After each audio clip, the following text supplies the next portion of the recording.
पिछला इलेक्शन जब हम जीते 2013 वाला, तो शुरू से ही धांधली धांधली धांधली की रट लगनी शुरू हो गई। 35 पंक्चर का आपने सुना होगा। वो हर रोज़ 35 पंक्चर की बात किया करते थे। और फिर गवर्नमेंट जब बनी, गवर्नमेंट से पहले अभी वो इलेक्शन कैंपेन चल रही थी, तो अ, वो ज़ख्मी हो गए इलेक्शन कैंपेन में नीचे गिर के। हम सबसे पहले पहुंचे अस्पताल में उनकी मजाज पुरसी के लिए। हमने अपनी इलेक्शन कैंपेन को 24 घंटे के लिए बंद कर दिया।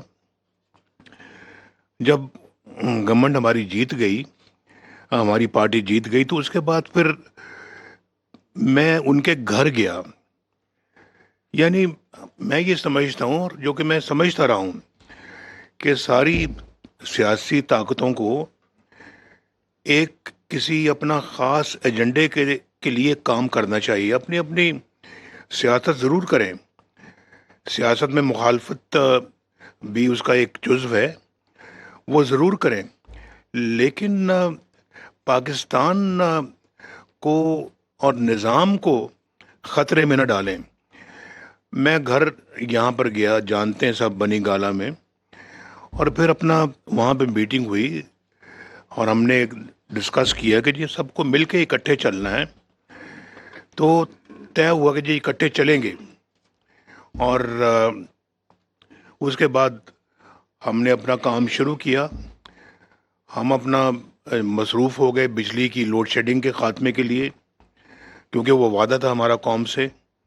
और जब कौम से वादा किया था तो मुझे मालूम था कि इतना पैसा पाकिस्तान के ख़जाने में नहीं है कि हम एक या दो पावर प्लांट से ज़्यादा लगा सकें। हमें इस बात का शिद्दत से एहसास था कि इसके लिए हमें यकीनन और भी ज़राए तलाश करने पड़ेंगे, जो या अपना पेट काट के हमें बिजली के कारखाने लगाने पड़ेंगे, क्योंकि बिजली की लोड शेडिंग जो है वो संगीन तरीन मसला था।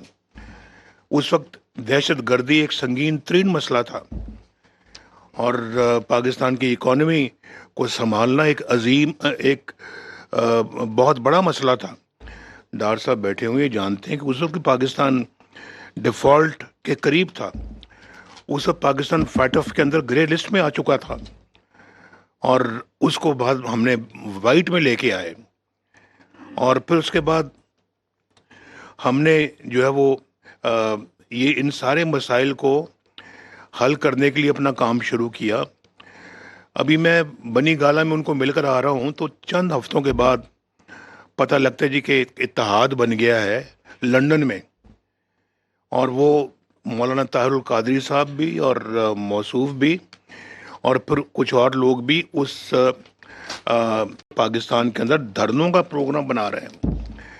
मैंने कहा मैं तो भी चंद दिन पहले तो मैं मिल के आया हूँ, धरने किस बात के? तो क्यों धरनों की कौन सा माहौल है? तो देखते देखते धरने शुरू हो गए, और धरने आपने भी देखे, मैंने भी देखा। कहा गया कि इस वज़ीर आज़म के गले में पट्टा डाल के हम यहाँ से प्राइम मिनिस्टर हाउस से खींच कर बाहर लाएंगे।